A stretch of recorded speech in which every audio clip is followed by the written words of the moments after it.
show in the 80s, I think it might have been a TV show where the heroes would always say, what's the worst that could happen?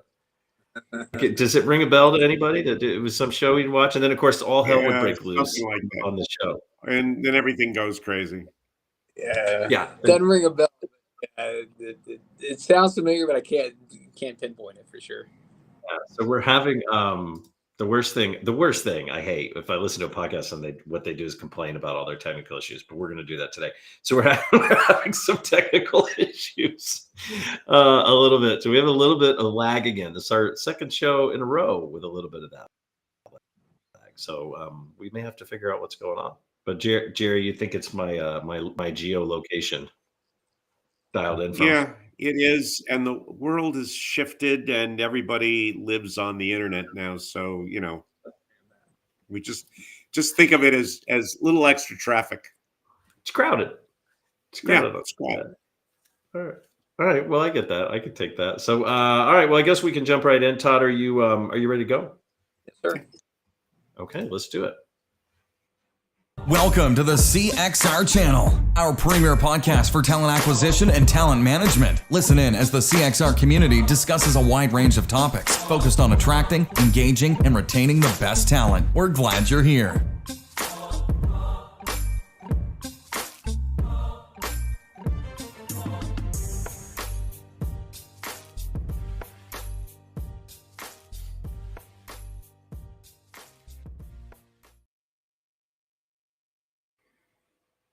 All right, so I guess we're gonna see how this goes today. So for those who have dialed in or typed in or done whatever you've done here, I want to welcome you to the Recruiting Community Podcast. This is your weekly insights and updates in the form of a conversation. So today's topic and guest, we're gonna touch on improving recruiting outcomes. I'm excited about that. I'll introduce myself. I am Pinky, and my co-host, the Brain. Welcome, Brain.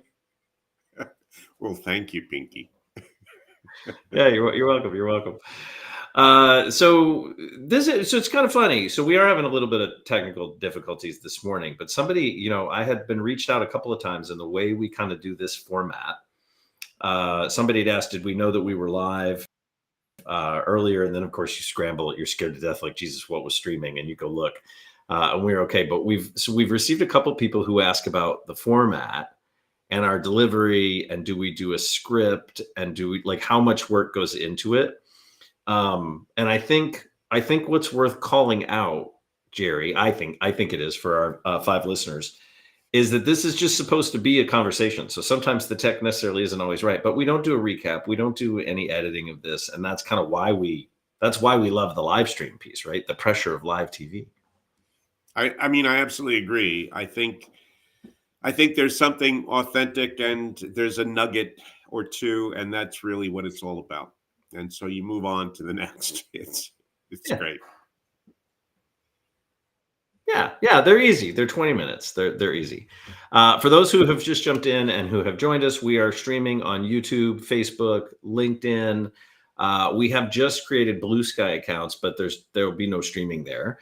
But we'll let you know. We'll keep you updated. So for those who don't know, new social media platform. We'll see what happens with it. But I was bugging a bunch of branding folks last week. Like, you're nuts if you don't go get your name, lock in your name or your company brand. So a couple of people jumping on that and taking advantage of it. So we'll see where that platform goes from a recruiting standpoint. It'll be interesting. Don't know when the podcast will be on there though. In the meantime, you can go to cxr.works/podcast. If you want to see past and future episodes and little notes there. And a couple of things worth calling out. This is a labor of love. We don't charge people to be on the show. If they're invited here, it's because they're doing something interesting, or we think they're just an interesting individual that we want to talk a little bit with, and it's going to shine a light on some of the work they're doing. And also, if you are on LinkedIn, drop a note in the chat there in the comments piece and say hello. If you've got questions for the guest, you can go ahead and add those. You can add your LinkedIn profile if you want, do a little networking and that kind of thing. If we can get to those, we will throw them up on the screen and address those. We're happy to do it. Anything else we should talk about, Jerry, before we bring in our guest? No, let's do it. Bring in Todd. Okay, we're going to. Okay. So Todd, welcome in from the green room. How are you, sir? Great. Thanks for having me. Good to have you on. So Todd, for those who have not had the pleasure of meeting you or working with you, why don't you give us sort of an escalator pitch on who is Todd Phillips at TQL, and why should they stay dialed in and listen to what you have to say today? Okay. I'll try my best. So Todd Phillips, I've been in recruiting now 19 plus years. Actually have a very unique background. I cut my teeth from a leadership standpoint in the Army. I spent 9 years in the Army. I'm a combat veteran. I'm a Ranger School graduate. And then I got recruited into recruiting, and that was in the agency world. So I spent the better part of 18 years in the agency world, recruiting a wide, I'd say, swath of type of roles, and with different companies, with hundreds of companies every single year. My last role with the company I started with was Orion Talent. It was a national agency. I ran recruiting operations for them. We had about 600 plus clients, primarily in the logistics and supply chain space, manufacturing, but we also did a lot of sales, a lot of hard technology type industries and roles as well. So I ran recruiting operations there nationally, did a little bit of consulting, and I'm in month 8 with Total Quality Logistics. We're the second largest freight broker in North America. We hire about 5,000 people a year here. And so external to internal, so I've kind of seen a little bit of everything, and I'm starting to get my feet under me here. And it's been a pretty unique transition. So hoping to share anything I can with y'all. Yeah, well, we're glad you made it. So you've got some work on your plate, right? I mean, we kind of advertise this. We're talking about improving hiring outcomes, and I think when we promoted this, I think we said you had some significant initiatives or programs that you were kind of leaning into and leading at TQL or Total Quality Logistics. Can you kind of give us an overview of maybe what those are before we jump in? Yeah, so the first thing is, I've been here 8 months. Well, the first 3, 4, 5 months I was onboarding and just observing, right?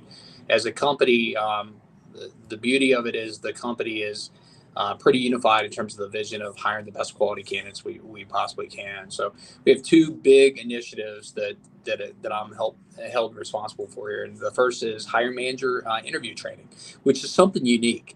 From the agency world, you always wish that those hiring managers knew and understood and had a great foundation in interviewing. And we're doing that here across the company. Anybody who interviews, anybody who has a touch on that leadership role will have a foundation there, really targeting our under 2-year population to make sure that they have a great foundation. And if you're over 2 years, it's really, can you learn? Can you get a little bit better? Can you get a little bit sharper? But there's a certification and sign-off process there.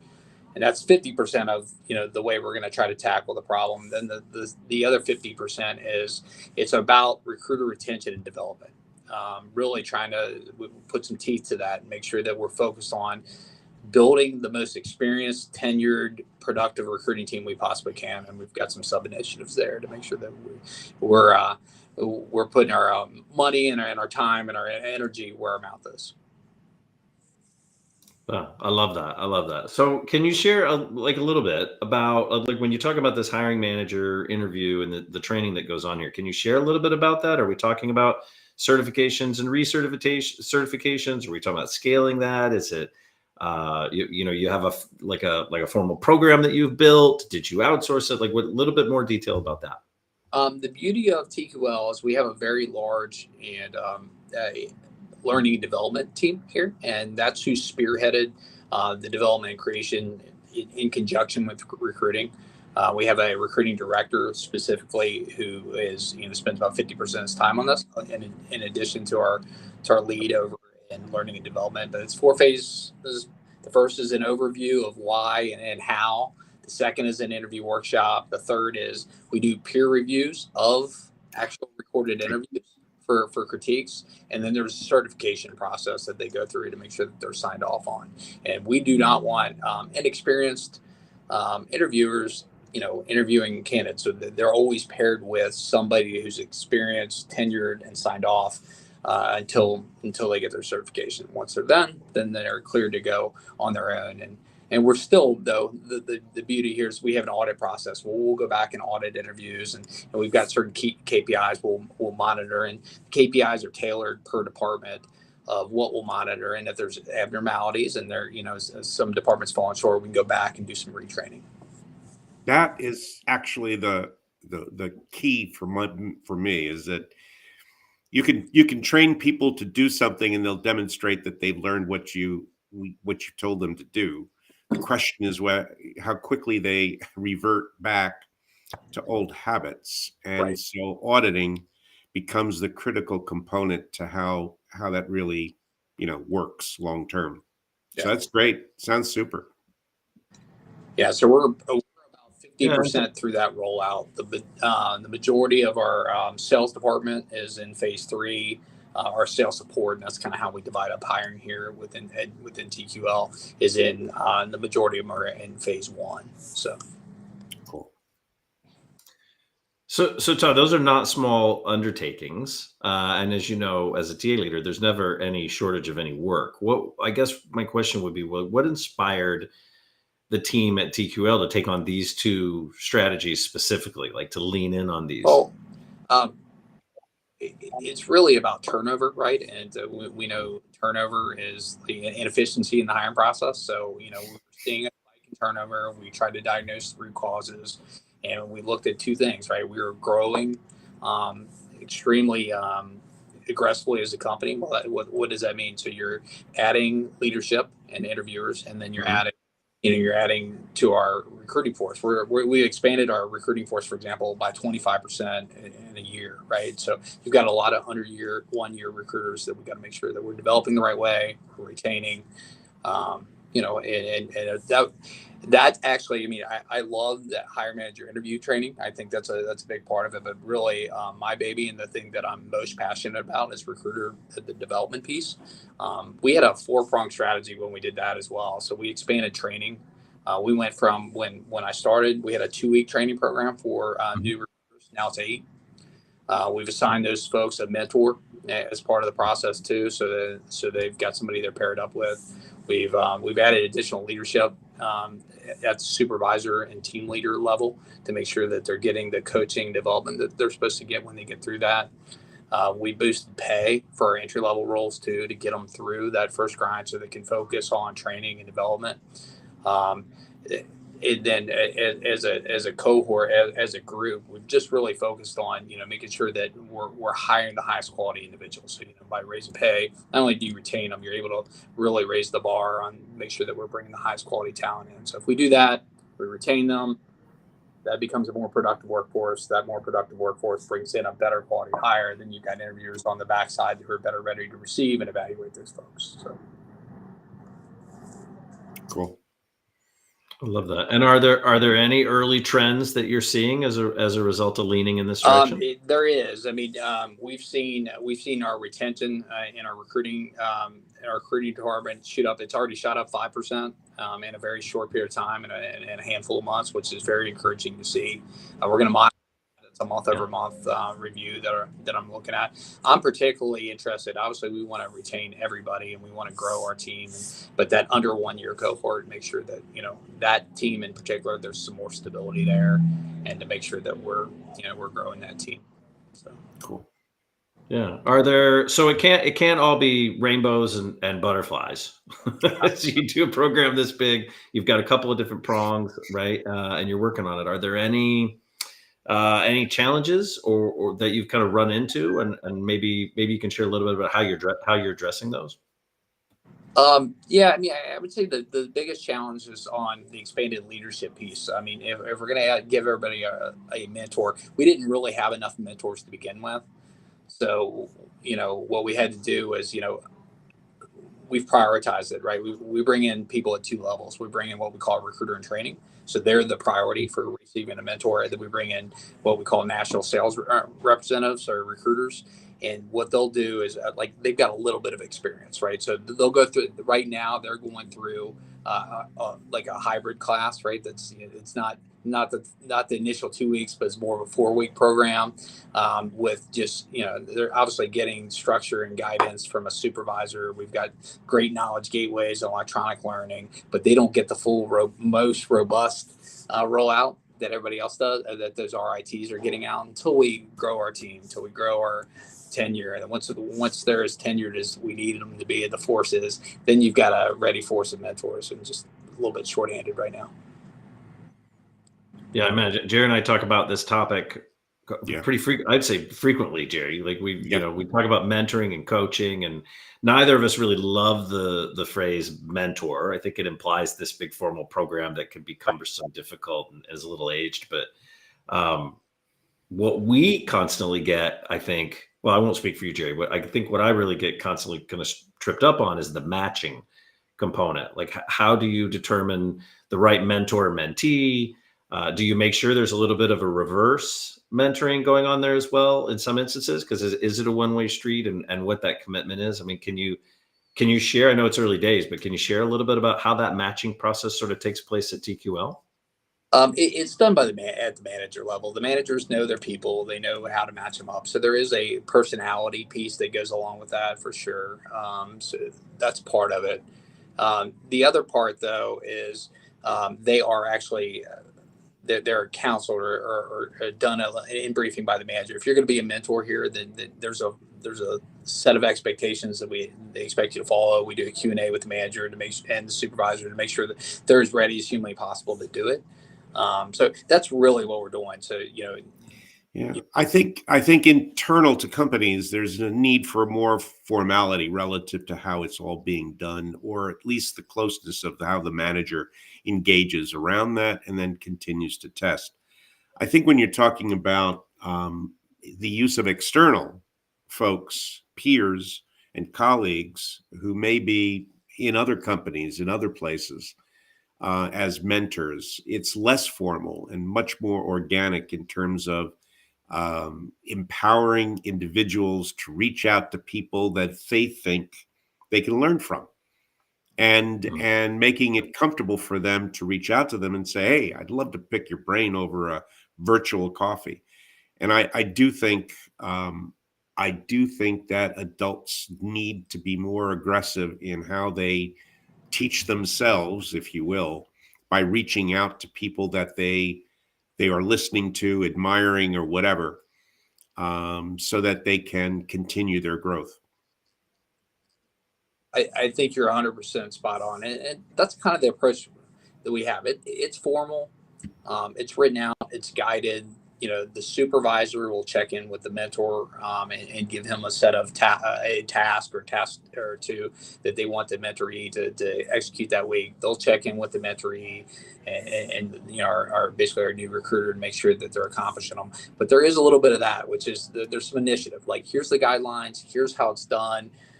They'll each find, they'll kind of find their rhythm together. But we also want everybody to help everybody, right? So it's like, look, if I'm a new recruiter here, raise your hand if you have a question. Go sit with somebody else today. Listen to them do a phone interview. Listen to them do a screening. Listen to them, shadow them when they do a face-to-face. Do some of that and take some initiative. Obviously, to be a good recruiter, you need to show that yourself. I mean, we can't guide you through everything. We expect a certain level of initiative. Yeah, I think that empowering that initiative, that people are comfortable being able to reach out to anybody in the company, in the industry, et cetera, to further their knowledge should constantly be part of what makes for a community and makes you feel like you're belonging to something that's growing and getting better all the time. For sure. Yeah. So Todd, you're talking about the reasons behind these. You're talking about retention and really elevating that quality, not just of leadership, but elevating that quality of delivery within the organization. But are there maybe particular metrics or maybe even feedback mechanisms that you're using to kind of gauge that success? I know it's manager driven, but if somebody gets involved in that program, is there a whole new set of accountability factors or measurements that come into play for the program yet? Do you mean for the recruiter training or the actual hire manager interview training? Well, I would take both. I was talking about as they get into that mentor program. So upskilling those recruiters. I mean, we are measuring. I mean, there's two key measures we're watching overall with the recruiter retention and development initiative.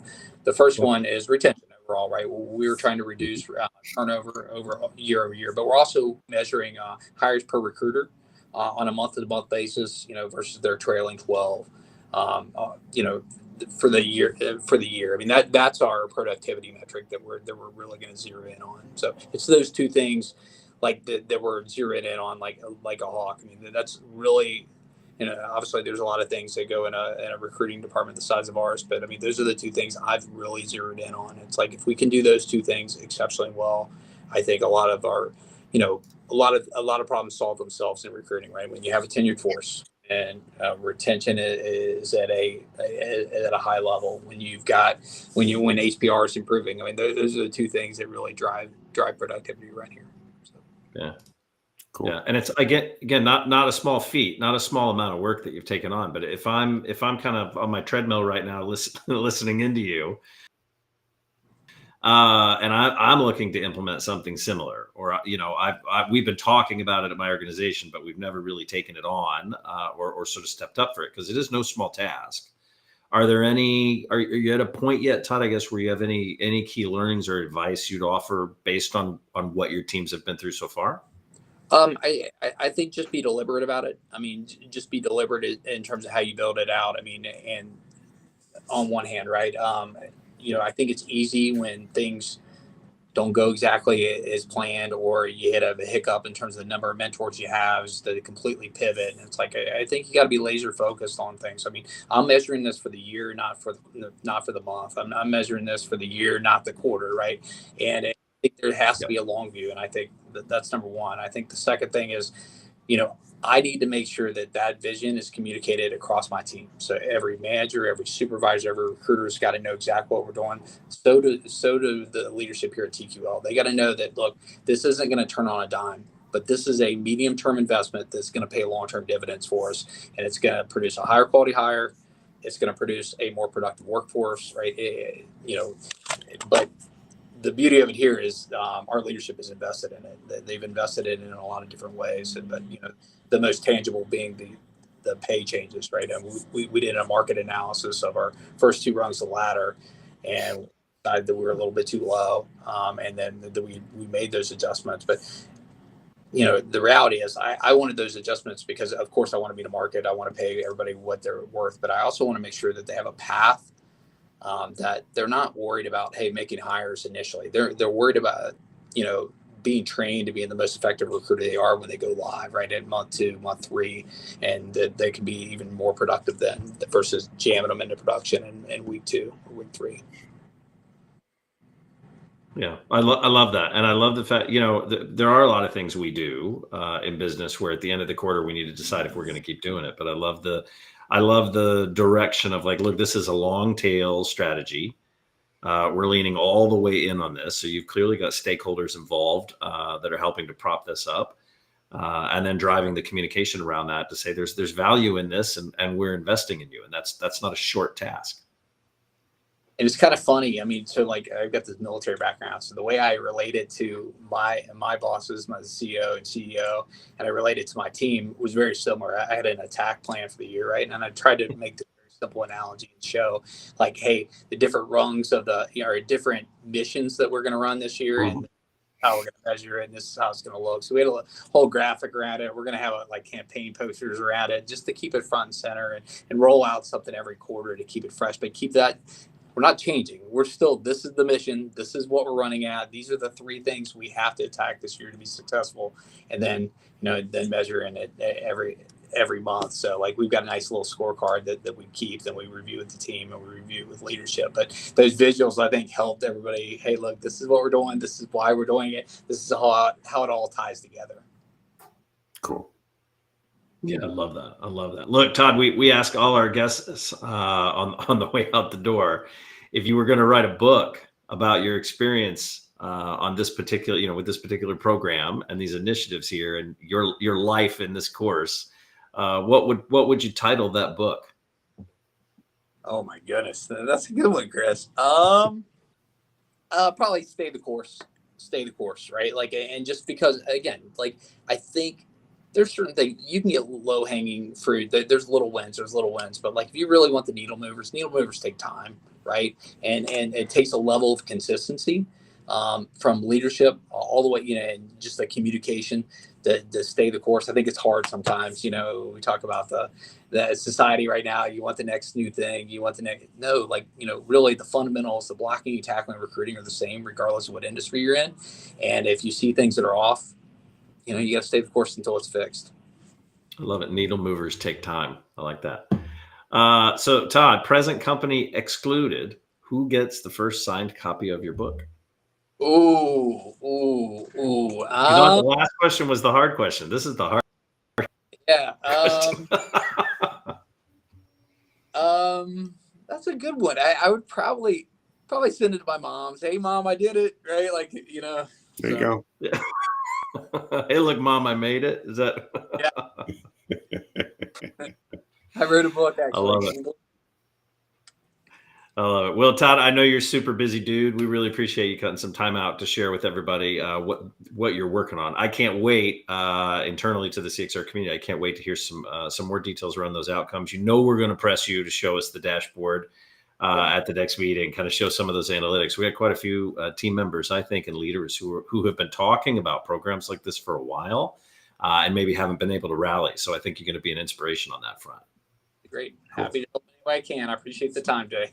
All right, good stuff. I guess that's it. So until next week, we are out of here. We'll see everybody next week when we're coming back. Same bat time, same bat channel. I'm just not sure who the host will be, so it'll be fun. All right, take care, everybody. Peace. Thanks for listening to the CXR channel. Please subscribe to CXR on your favorite podcast resource and leave us a review while you're at it. Learn more about CXR at our website, cxr.works, facebook.com and twitter.com/careercrossroads, and on Instagram @careerxroads. We'll catch you next time.